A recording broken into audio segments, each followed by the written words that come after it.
بسم الله الرحمن الرحيم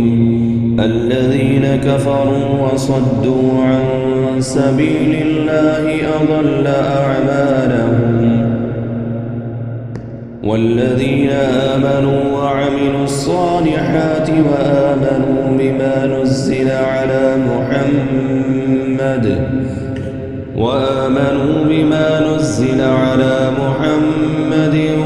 وهو الحق من ربهم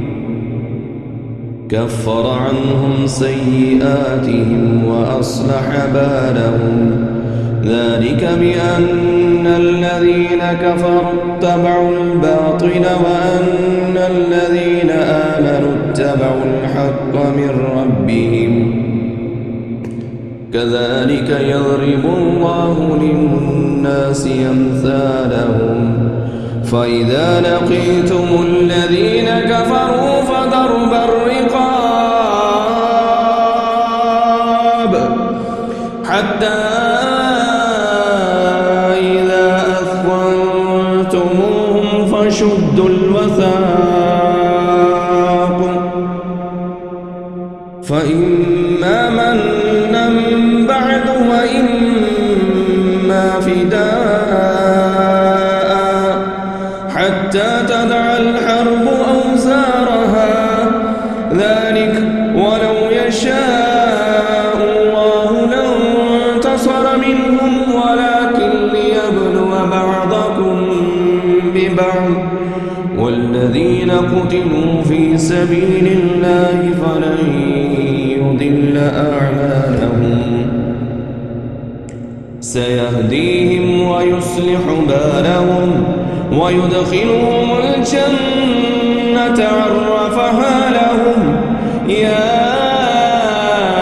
أيها الذين آمنوا إن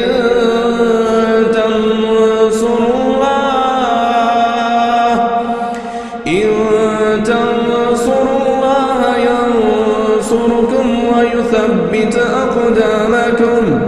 والذين كفروا فتعسا لهم وأضل أعمالهم ذلك بأنهم كرهوا ما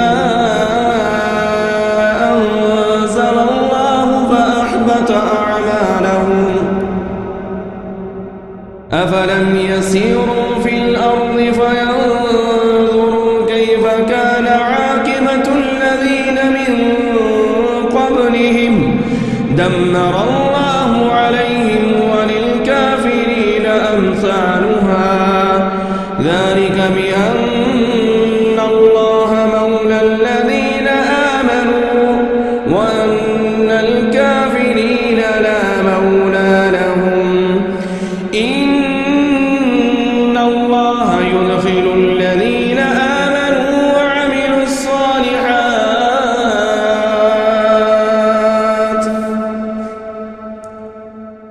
وعملوا الصالحات جنات تجري من تحتها الأنهار والذين كفروا يتمتعون ويأكلون كما تأكل الأنعام والنار مثوى لهم وكأين من قرية هي أشد قوة من قريتك التي أخرجت فأهلكناهم فلا ناصر لهم أفمن كان على بينة من ربه كمن زين له سوء عمله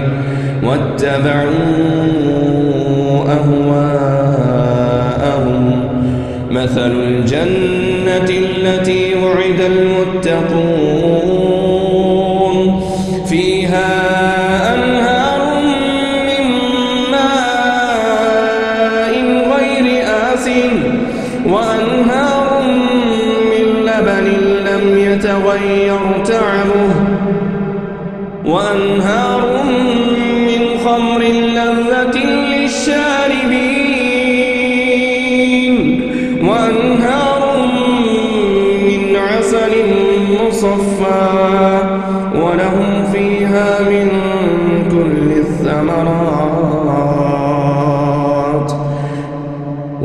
مغفرة من ربهم كمن هو خالد في النار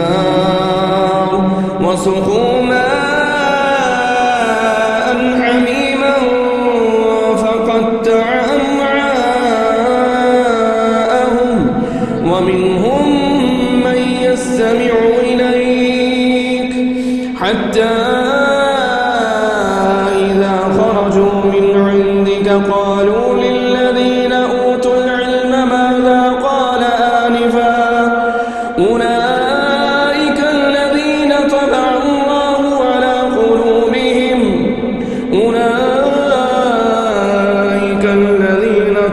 الله على قلوبهم واتبعوا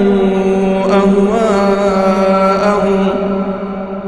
والذين اهتدوا زادهم هدى وآتاهم تقواهم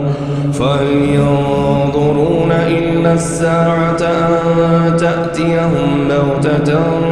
فقد جاء أشراطها